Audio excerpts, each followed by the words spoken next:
Suspense. And the producer of radio's outstanding theater of thrills, the master of mystery and adventure, William N. Robeson. The dream of every actor is the perfect performance. The performance that brings the audience to its feet, shouting bravo, and brings the critics to their knees with rave notices. But audiences, critics, and playwrights, being what they are, this dream is seldom realized. In the upcoming Suspense story, however, it is, with some startling results. Listen then as Mr. Vincent Price stars in Rave Notice, which begins in just a moment. Memo on Medals. Facts and figures about military decorations with which you may not be familiar. Among the earliest forms of medals was a gold button presented by Alexander the Great to a high priest in the 4th century B.C. after winning an important battle. Crude medallions became the standard form of commemorating victory until in the 15th century a noted Italian artist-sculptor developed and perfected a classic medallion, the forerunner of our modern medals. During Queen Victoria's reign, the present system of awarding medals was introduced and was soon adopted by other countries. Two famous early American medals appear in the Smithsonian Institute in Washington, D.C. One presented to Captain Thomas Truxton, commander of the U.S. Constellation, for defeating the French frigate Vengeance during the West Indies campaign of 1800. The other medal on exhibit is the one awarded to General Ulysses S. Grant for breaking Confederate control of the Mississippi River during the Civil War.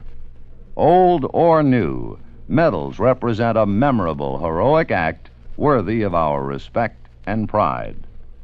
And now, Rave Notice, starring Vincent Price. A tale well calculated to keep you in suspense.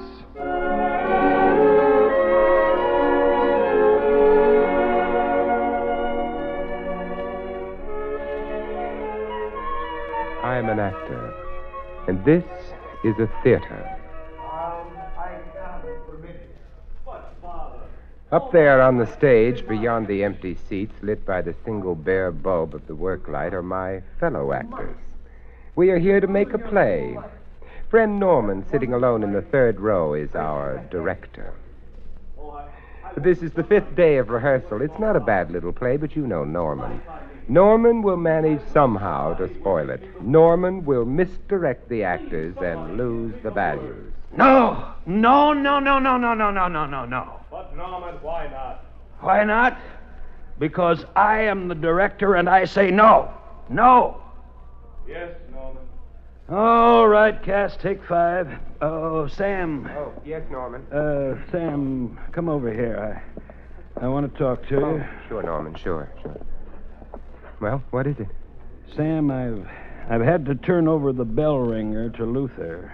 The bell ringer? That's my part, the bell ringer. What do you mean, Luther? Don't make it difficult for me, Difficult? Sam. I'm not making it difficult. The bell ringer role is mine, that's all. There's no difficulty involved. You must be kidding. It's not as if I hadn't warned you, Well, look, Sam. tell me what's wrong. Tell me where I've gone off, what irritates you, what doesn't fit. I'll Well, fix it. I'll fix it. That's my role, Norman. I carry the whole play with that role. Don't shout, Sam. Don't make a fool of yourself. A fool?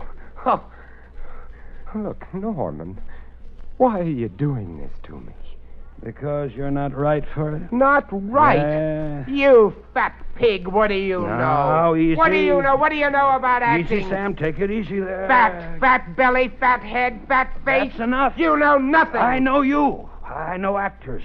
You're no actor. You stink. Oh, I'll kill you for saying that. I'll kill you. Did you hear that, Cass? Your witnesses. He's threatening me again. Yes, listen well, my friends. Norman, I'm going to kill you. Norman, I'm going to kill you. You see, you can't even deliver that line. You stink.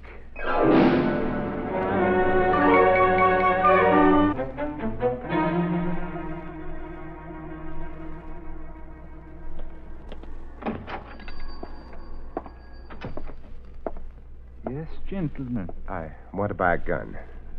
Yes, sir. And what sort of gun did you wish to buy? One that'll shoot through fat. Sir? Oh, pardon me, I was thinking... what have you got? What was it you wish to use this gun for? I want to kill a rat. Oh, I think then maybe 22, huh? Now then, let me see here. It's a nice little gun. That looks pretty small. This is an awful big rat, a fat rat. Mm-hmm. Oh, well, I think a shotgun then, or 410, yes? You think that'll do it? It should. Bullets. You have bullets? Shells you use in this gun. Very well, I want one. One box? No, one shell. Only one? Yeah, this rat I'm not going to miss.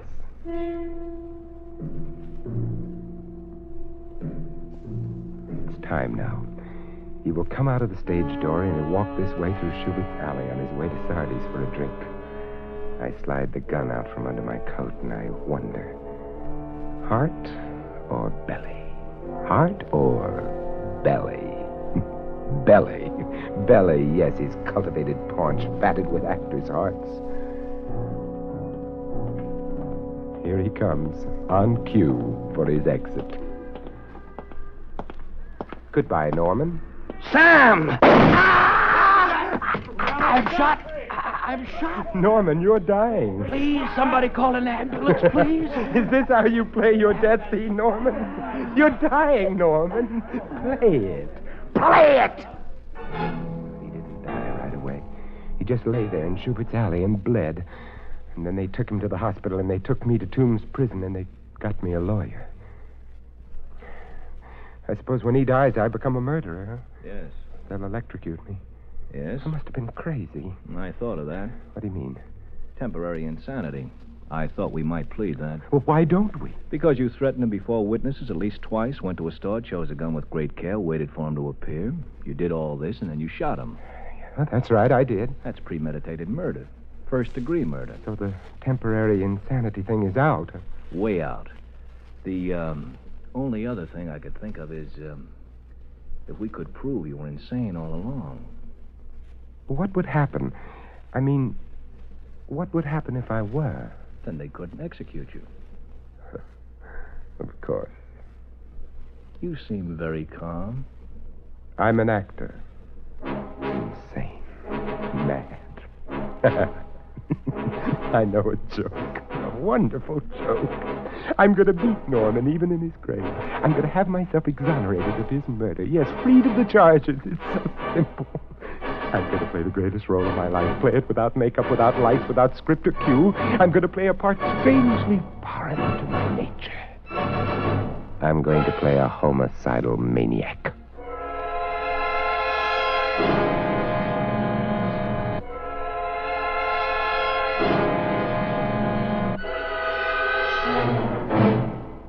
In a moment, we continue with the second act of Suspense.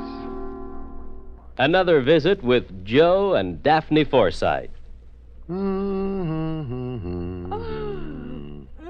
Joe, what are you doing? Oh, hi, Daphne. Just eating a midnight snack. What is that mess? That mess is a liverwurst, salami, lettuce, and peanut butter delight. Nightmare is more like it. What woke you up? My stomach was growling. What woke you up? You. And I was dreaming such a pleasant dream. Oh? What? I dreamed all of our savings bonds had matured and we were cashing them in. That kind of a dream I can appreciate. We were planning a trip around the world, and you bought me a fur coat, and I bought you that fishing tackle you want. Oh, it was gorgeous. Well, it doesn't have to be just a dream. Some of our savings bonds are ready to mature now. Joe, maybe we shouldn't cash them in. They can go on earning interest, you know, and it adds up fast. I know. That's why we started buying savings bonds, remember? With a bond a month on the payroll savings plan, our money is saved automatically. Stop waving that sandwich under my nose. You're making me hungry. Well, fix yourself a sandwich, ma'am. I got all the makings right over here. All right. Move over, you bond-buying midnight maverick. I'm going to fix myself a humdinger. And now, starring Vincent Price, Act 2 of Rave Notice.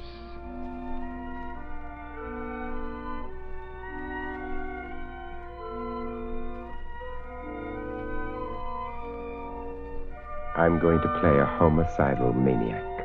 How? How? By using the method, the Stanislavski method. Let's see now, what is the most horrible thing I ever did? The thing closest to murder. I must recreate that mood. Murder, killing, blood. I killed a cat once. I was 6 years old. I had a stick. It was in an alley, this cat. I poked it just for fun. But he scratched me, and I hit him with the stick. He started squalling, and I thought, I'm going to get in trouble. Stop that noise. So I hit him again to make him stop, and again to make him stop, and there was blood, red blood on the gray cement, and I struck out the screams, struck out the life, struck out the awful gaze of those great yellow eyes, struck out the light, struck out the spirit, the spark. I killed. A murderer am I. I killed for the thrill of the silence of the cat. I am a murderer. A murderer I am. I kill without reason. That's it. That's the character. All I need for turning it on is the memory, those key points, gray cement, cat's eyes, my feelings as a 6-year-old. There'll be refinements. I'll refine it. Oh, Norman, if you were only to see this scene. Dim the house lights, raise the curtain, and now to bring in the audience.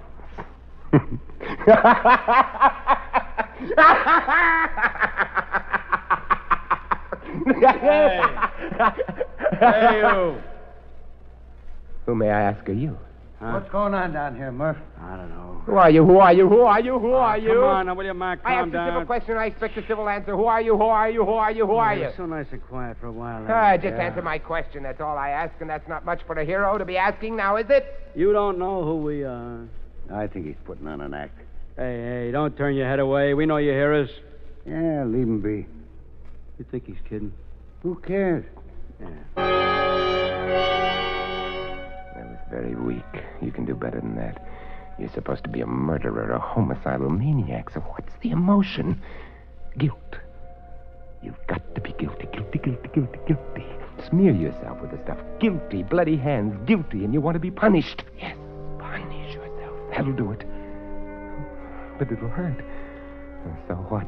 Not like it hurts when they shave your head and slit your trousers and strap you to your seat. That seat, 10,000 volts coursing through this poor player's frail body. Murderer. Guilty.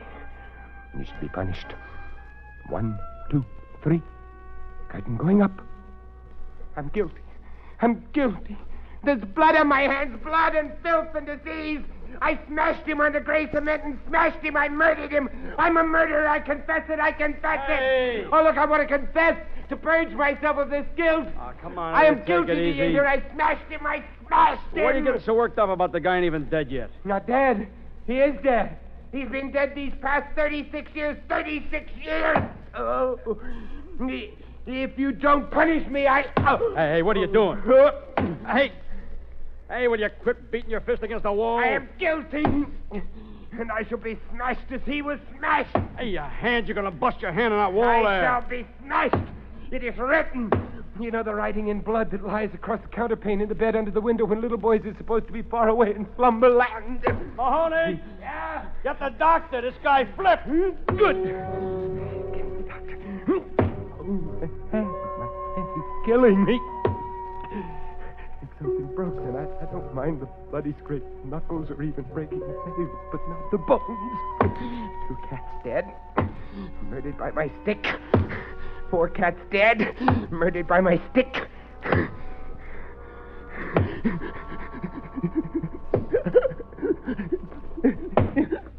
How long has he been doing this? About 15 minutes, Doctor. I see. All right, now, you can stop that. I don't stop. I don't look. I keep right at it. Keep it apart. Murderer. Guilty.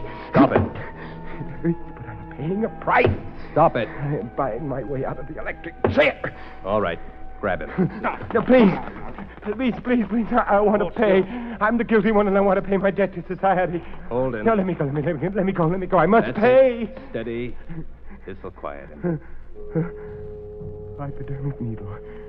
An injection. It'll knock me out. I can't act if I'm unconscious. I can't play my part, my guilty part. Got to hurt myself. Got to hurt myself.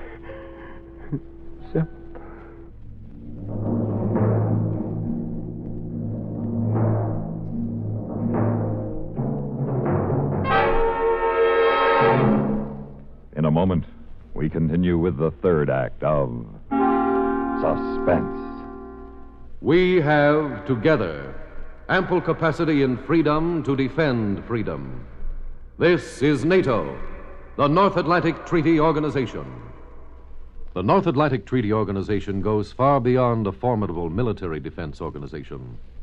Within its networks of committees functions the machinery to contribute to further development of peaceful and friendly international relations by strength of sharing tasks and pooling scientific facilities and information. The United States of America is a part of NATO. You should be aware of and alert to the objectives and programs of the North Atlantic Treaty Organization. And now, starring Vincent Price, Act 3 of Rave Notice.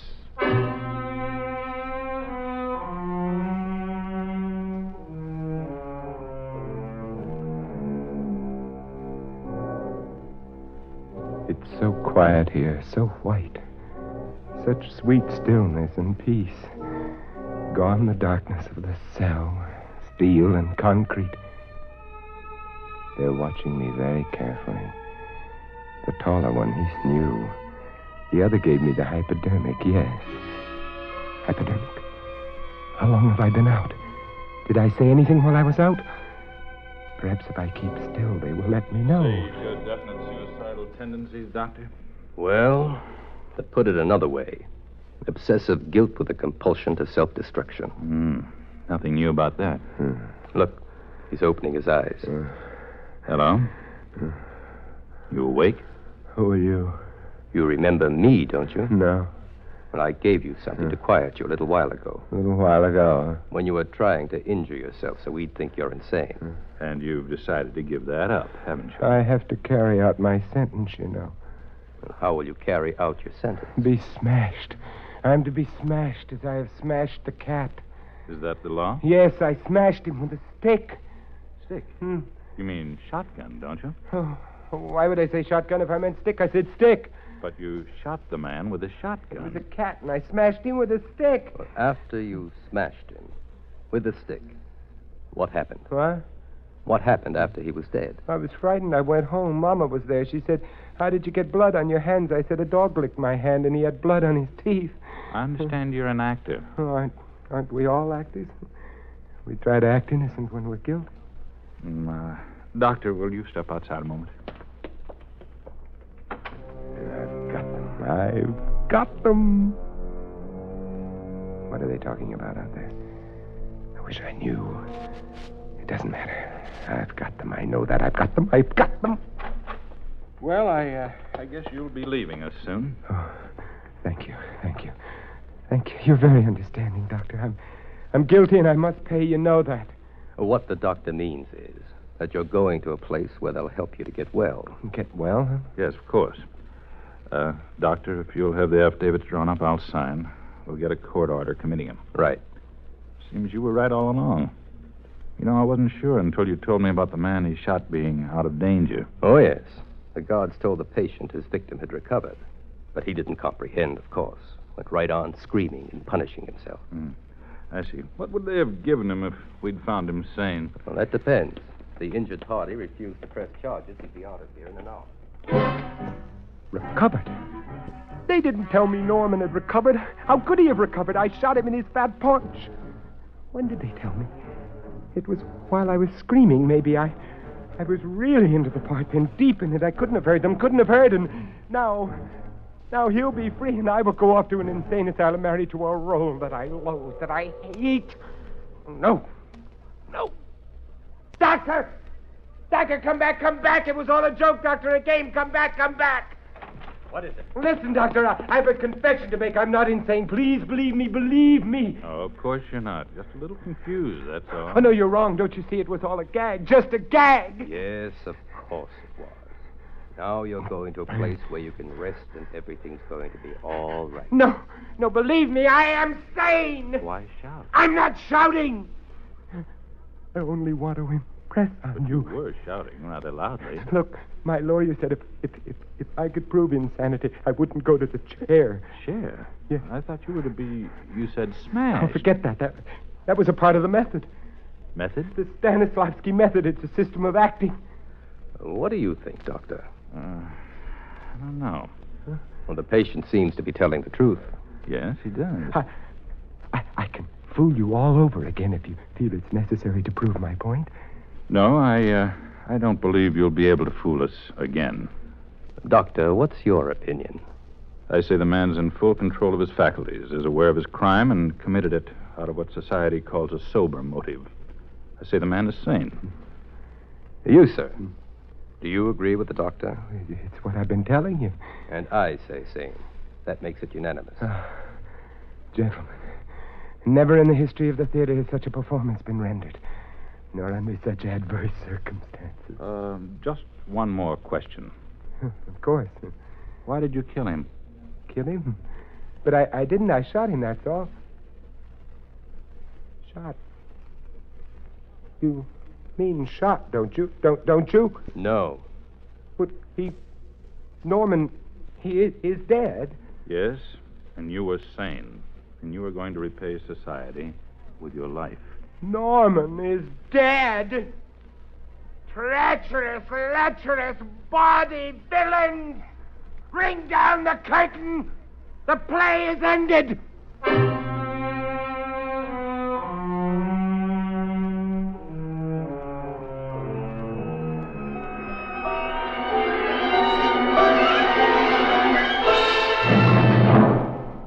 Suspense, in which Vincent Price starred in William N. Robeson's production of Rave Notice by James Poe. Supporting Vincent Price in Rave Notice were Lou Merrill, Peter Leeds, Barney Phillips, Jack Crucian, Jim Nusser, and Jerome Thor. Listen. Listen again next week when we return with Mr. Larry Parks in The Invisible Ape, another tale well calculated to keep you in suspense.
This is the United States Armed Forces Radio and Television Service.